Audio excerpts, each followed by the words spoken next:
আমি জীবন যুদ্ধে হেরে গিয়েছি। আমি আমার মন প্রাণ দিয়ে তোমাকে চেয়েছিলাম, কিন্তু তুমি কয়েকটা রূপার জন্য আমাকে ছেড়ে দিলে। কি কমতি ছিল আমার মধ্যে? আমি কি তোমার যোগ্য ছিলাম না? আমার কাছে কি কোনো সম্পত্তি ছিল না? তুমি আমার সাথে এমনটা কেন করলে? কুশের মাঝে এমন কি ছিল শ্রুতি, যার জন্য তুমি আমাকে ছেড়ে দিলে? মনে রেখো, আমি যেভাবে কষ্ট পাচ্ছি ঠিক সেইভাবে তুমিও কষ্ট পাবে। মৃত্যু ভিক্ষা চাইবে। মনে রেখো, মনে রেখো আমার কথা শ্রুতি। এটাই ছিল রাজের শেষ কথা। তারপর মোবাইলের ব্যাটারি লো হয়ে যায়। তারপর ধপাস করেই মোবাইলটা বন্ধ হয়ে গেল। রাজের আঙ্কেল রাজের ফোনে রাজের সুইসাইডের ভিডিও দেখছিল আর কান্না করছিল। কোন অশুভক্ষণের রাজ এই ডাইনির পাল্লায় পড়েছিল। ওই ডাইনি আমার ভাতিজাকে খেয়ে ফেলল। এটা বলে রাজের আঙ্কেল সেখানে থাকা এক তান্ত্রিকের হাতে তার ফোনটা তুলে দেয় আর বলে, এই নিন রাজের মোবাইল, আর আমি যেমনটা বলেছিলাম ঠিক তেমনটাই করুন। তান্ত্রিকও রাজের মোবাইল হাতে নিয়ে সেটার উপর লাল সিঁদুর লাগিয়ে দেয়। তারপর সেটার সামনে একটু লেবু রেখে কিছু মন্ত্র পড়তে শুরু করে। অন্যদিকে একটি মেয়ে বিয়ের লেহেঙ্গা পরে আয়নার সামনে বসে বসে সাজছিল। বাইরে বরযাত্রী বরণের প্রস্তুতি করছিল। বাইরের কোলাহল খুব পরিষ্কারভাবেই শোনা যাচ্ছিল। হঠাৎ করেই একটি ছেলে হাঁপাতে হাঁপাতে তার রুমে আসে। শ্রুতি, তুই জানিস রাজের কি হয়েছে? শ্রুতি যখনই রাজের নাম শুনে তখনই সে একদম চমকে ওঠে। এইসব কি বলছিস মিলন? আজ আমার বিয়ে, তুই রাজের নাম নিয়ে আমার বিয়ে ভাঙতে চাস? আর তুই তো সবই জানিস, তাই না? তবুও হ্যাঁ, আমি সব জানি, কিন্তু তুই এটা জানিস না যে রাজ সুইসাইড করে নিয়েছে। শ্রুতি একথা শুনেই দাঁড়িয়ে যায়। তার মাথায় এখন শুধু রাজের নামটাই ঘুরে বেড়াচ্ছিল। বাইরে এত আওয়াজ থাকার পরও শ্রুতির মন ও মস্তিষ্ক একদম নিস্তব্ধ হয়ে পড়েছিল। শ্রুতি, তুই শুনেছিস আমি কি বলেছি? রাজ সুইসাইড করে নিয়েছে। মিলনের এই কথাগুলো শ্রুতির কানে বিষের মতো লাগছিল।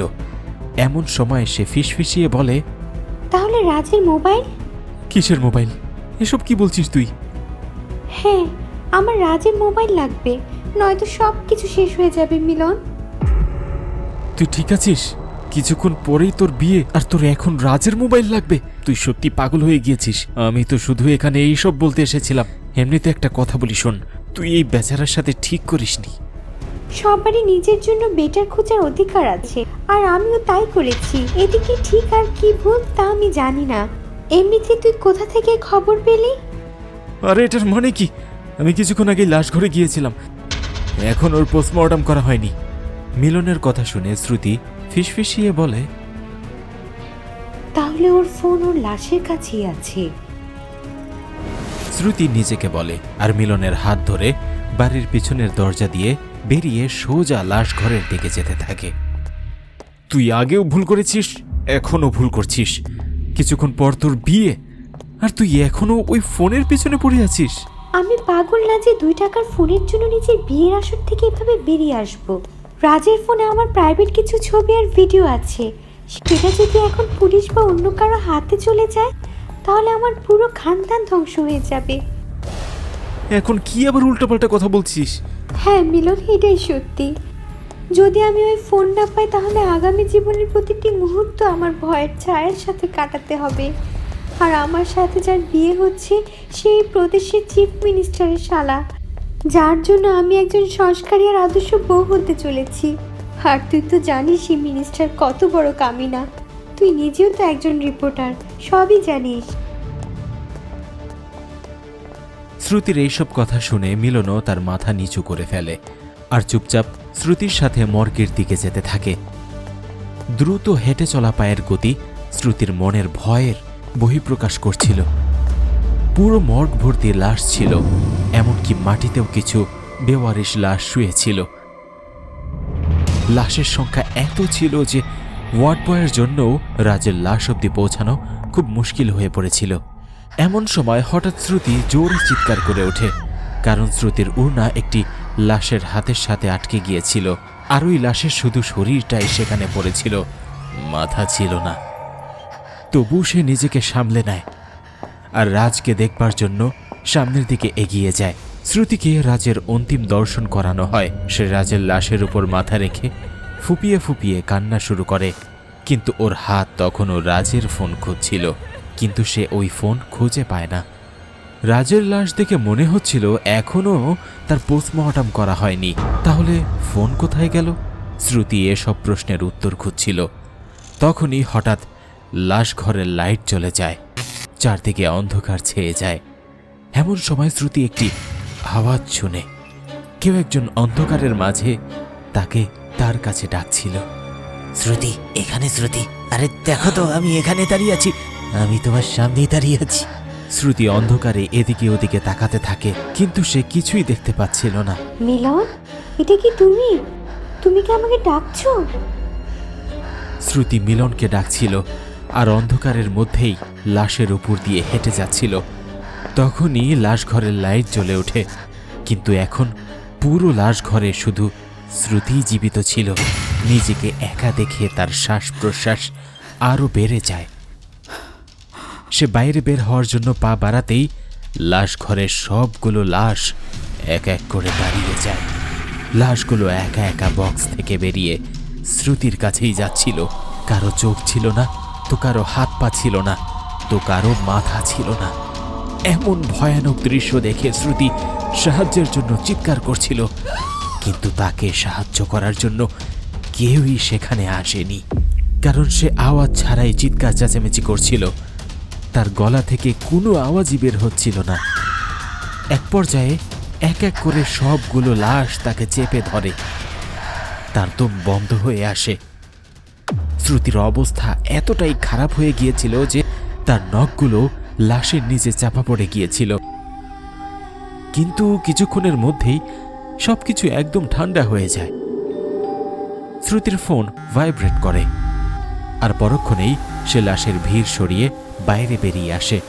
তার শরীর রক্তে ভিজে গিয়েছিল।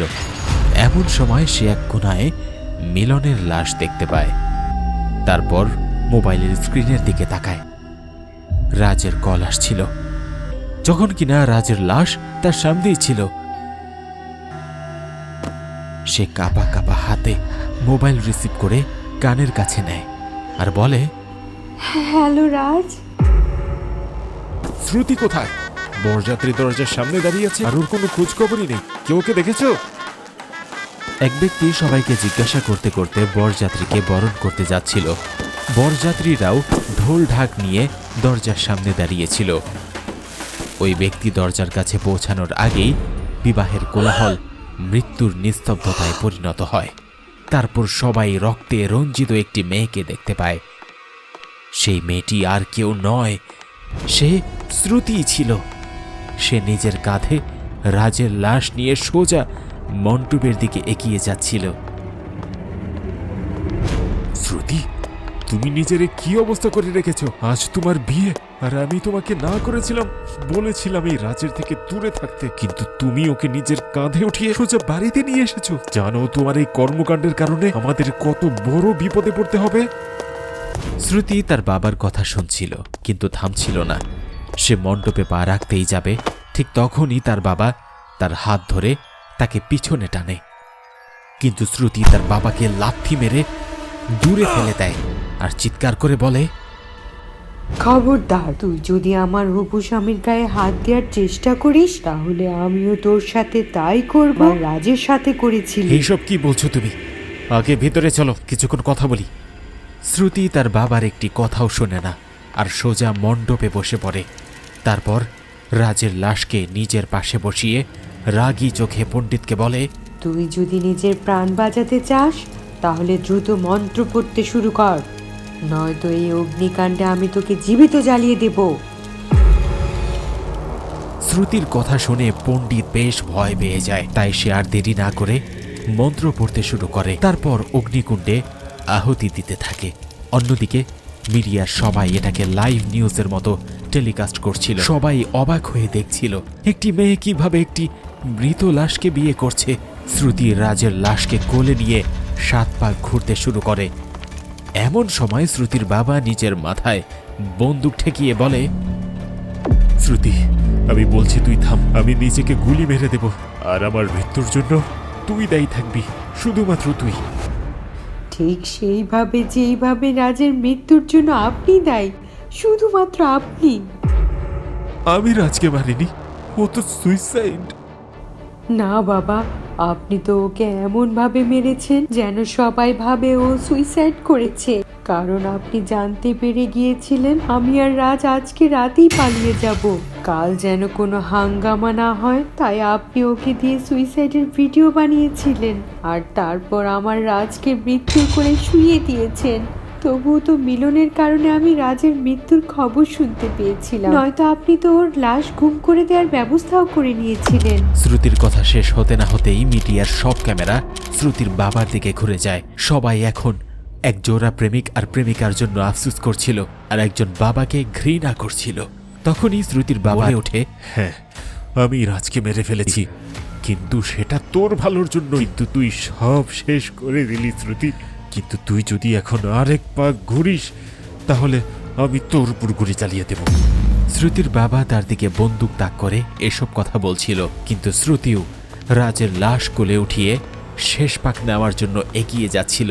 অন্যদিকে তার বাবার আঙ্গুলগুলোও ট্রিগারের ওপর চাপ সৃষ্টি করছিল, কিন্তু তখনই কেউ একজন শ্রুতির বাবার হাত ধরে তার নিশানা বদলে দেয় আর ওই গুলি ঘোড়ার উপর বসে থাকা বরের বুকে গিয়ে লাগে। চারদিকে আলোড়ন সৃষ্টি হয়ে যায়, মানুষ অস্থির হয়ে এদিক ওদিক ছুটাছুটি শুরু করে।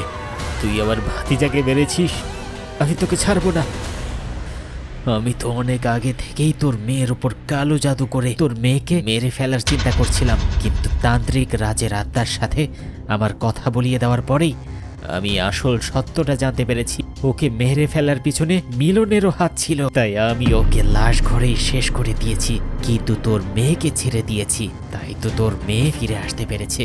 আমি তোর মেয়েকে কালো জাদু দিয়ে এতটাই শক্তিশালী করে দিয়েছি যে এখনো তোর কোনো কথাই শুনবে না। রাজের আঙ্কেল শ্রুতির বাবাকে যখন এইসব বলছিল তখনই আরো দুটো গুলির আওয়াজ শোনা যায়, কিন্তু ভিড়ের কোলাহল থামে না। কিছুক্ষণ পর যখন সবকিছু শান্ত হয়ে যায় তখন মাটিতে 3টি লাশ পড়ে থাকতে দেখা যায়, একটি বরের, আরেকটি শ্রুতির বাবার, আর তৃতীয় জন ছিল রাজের আঙ্কেল, যে ওর বাবার গুলি থামানোর চেষ্টা করছিল। কিন্তু এই জোরাজুরির মাঝে সে নিজের এবং শ্রুতির বাবার প্রাণ কেড়ে নিল। কিন্তু শ্রুতি আর রাজের কোনো খোঁজ পাওয়া যায়নি। মামলাটি আগে থেকেই হাই প্রোফাইলের ছিল, তাই শ্রুতিকে খুঁজে বের করার জন্য সিবিআই ইনকোয়ারিতে বসে, কিন্তু তাকে কোথাও খুঁজে পাওয়া যায় না। এখন এই ঘটনাটি ঘটার 4 বছর হয়ে গিয়েছে, তবু শ্রুতিকে এখনও খুঁজে পাওয়া যায়নি। ভয়ে ভরা এমন গল্প দেখার জন্য এখনই সাবস্ক্রাইব করুন ডুডু টিভি হরর বাংলা। আর যদি আপনি চান আপনার ভয়ানক কাহিনীও মানুষ জানুক, তাহলে এক্ষুনি ডুডু টিভিতে ইমেল করুন, হয়তো পরবর্তী রূপ কাঁপিয়ে দেওয়ার মতো কাহিনী আপনারটাই হবে।